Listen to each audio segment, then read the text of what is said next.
Yes guys, hello. Titingnan tayong ultrasonic nebulizer, no?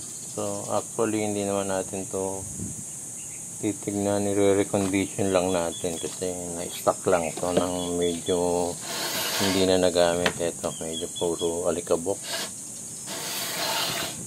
Siguro linis-linis lang tsaka itong mga hose. Yan, kasi naalala ko to guys, ultrasonic to yung ultrasonic ang hinahabol ko kasi itong ginagawa kong isang device na ito yung sa mispan, yung pinaka humidity niya, gumamit din siya ng itong ultrasonic device na ito. So nagpalit na ako ng substitution ditong itong transistor na ito, ordinary transistor lang na switching transistor. Nagpalit ako, tsaka ito yung fuse nya, bumigay uli so may natitira pang trouble, either pumunta dun sa pinaka mainboard nya, may kasama pa siyang mainboard or nandito lang mismo nya. So ito halos wala ka naman matetest dito kasi infinity ang test nito parang naka-open. So naalala ko sa condenser, so nagkaroon siya ng reading sa condenser, sa baba lang, sa ano lang siya, sa 2 microfarad tumakbo na so halos parehas. So pagkalinis, titingnan natin yung comparison niya. Isa. Yes guys, naugasan na natin to. So guys, nahugasan na natin. Medyo madami ng nag-crack. So tingnan na lang natin kung functional pa. So tulad na ito, nag-crack na yung ilalim. Dito nilalagay yung pinaka-aerosol nya, yung pinaka-gamot. Yan. So ito guys, yung pinaka ultrasonic nya. So nung dati nahirapan ako dito patakbuhin kasi dito ko nilagyan ng tubig, yung pala dapat dito sa ilalim. So nung way ano pa nun, wala pang YouTube nun, at saka nung OFW, galing to sa dala ko ito nung OFW pa ako, sa Germany pa yata to.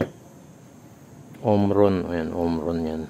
So original yan ang and then hindi ko kagad siya napagana kasi kamali ako ng nilagay ko, tinesting ko to, naalala ko to, tinesting ko itong supersonic nito. So wala siyang resistance, walang kala ko open, yung pala kamali, dito pala lalagyan ng tubig para mag-activate ng ultrasonics, and then dito niya ibubus. Yun ang tinago ko muna to kasi hindi ko nagamit hanggang sa nabulak na lang ito. Ayan guys, ang sira na lumutong na. So possible nyan dito pa naman yung mga goma, okay pa siya. Yan, hindi pa siya maganda pa yung kasi hindi naman masyadong gamit to, pumupas na lang pero hindi nagamit masyado to, isang beses lang yata. So guys, ito lalagyan na lang ng clear epoxy. Yan, so lalagyan ko muna ng tape. Pagkaroon ng tape, sasara ko, tsaka lalagyan ng so yung tape niya, pagkatanggal maiikot ko pa. So clear epoxy lang siya. So ito malutong na nilinis ko kasi tinanggal ko, nag-crack. So possible tutulo ito pag nilagyan ng maglilik na dito, pero meron pa siyang goma. So ito siya, yan yung pinaka niya, pinaka set niya. Medyo hilamos lang yung ginawa ko, hindi pa naman Then dito siya. Yan. Lock natin dito. Ito. Yun.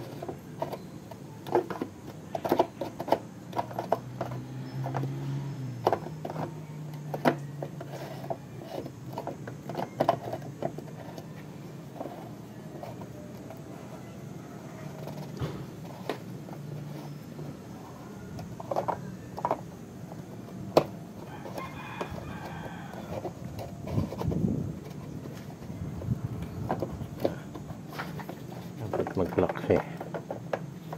Natin na ba tayo mag-lock?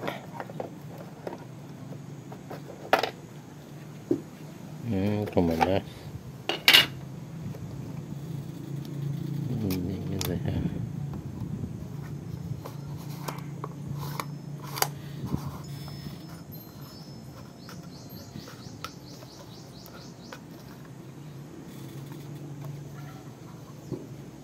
So yung pinaka guide niya na ano na,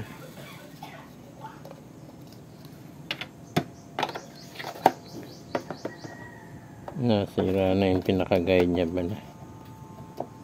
Yan. Then close natin.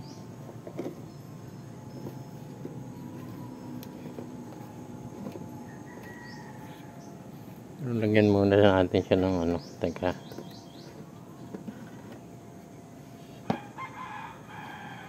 Natin siya ng tubig dito.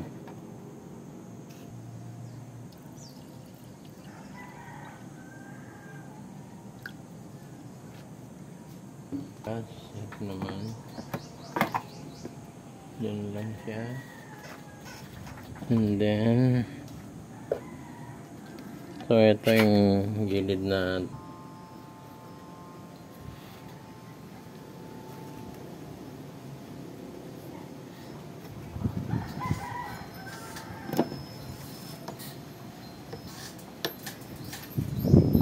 limit ko na, hindi ko malaman kung dito natin kung gagana pa, magkakakaya pa. I-on ko, tingnan natin yung power.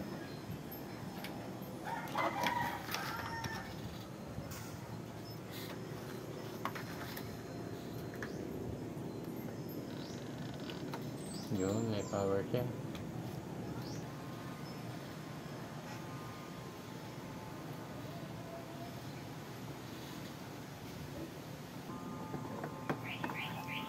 Yun.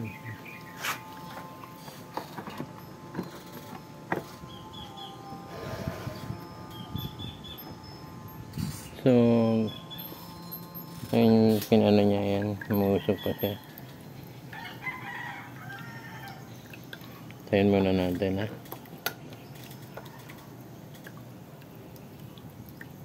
So, working pa siya. Ito yung hinahanap ko sa humidity ko, yung mist. Sa mist pan ko, yan.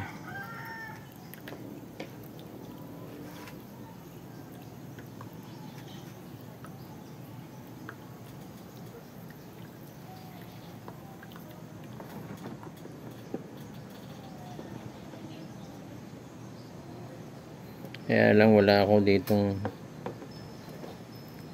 gamot dito, kaya hindi siya naluluto na ano. So, pag inangat ko siya,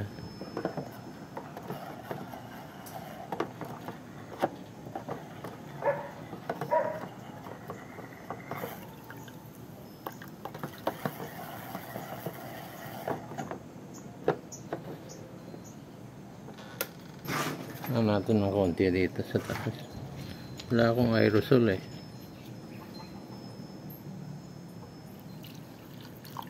yun. Dito papasok. Pag nilagay mo dito, eto ang supply, dito lalabas, pasok dito. Yan yata ang ano niya.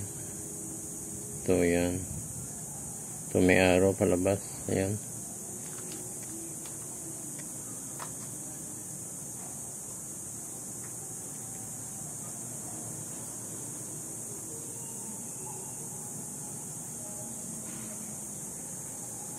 Yan guys, malakas pa, kumukulo pa. So ganun lang guys, no? Medyo functional pa ito, medyo nadumihan lang. Gagamit pa sa may hika. Tapos yung nabibiling hose dito, ilalagay sa bunganga, ito na lang. Nilalagay sa mouthpiece. Yun. Tapos dito yung gamot. Yung pinakalutuan niya, parang lalagyan pa ng tubig. Yun, doon ako nagkamali noon. Hindi ko nalagyan ng tubig yung ilalim, hindi ko mapatakbo.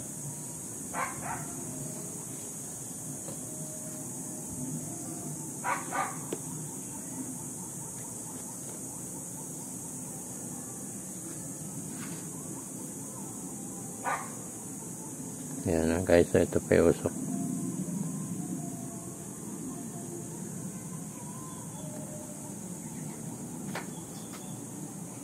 Okay guys, so yung pinakausok na ito, yun ang inaano ko. Dito sa mispan, yan, pag inangat natin dito, nakaano siya. So sa mispan naman, yung pinaka humidity niya ito, lalagyan ng yelo para malamig pag buga ng hangin. Okay guys.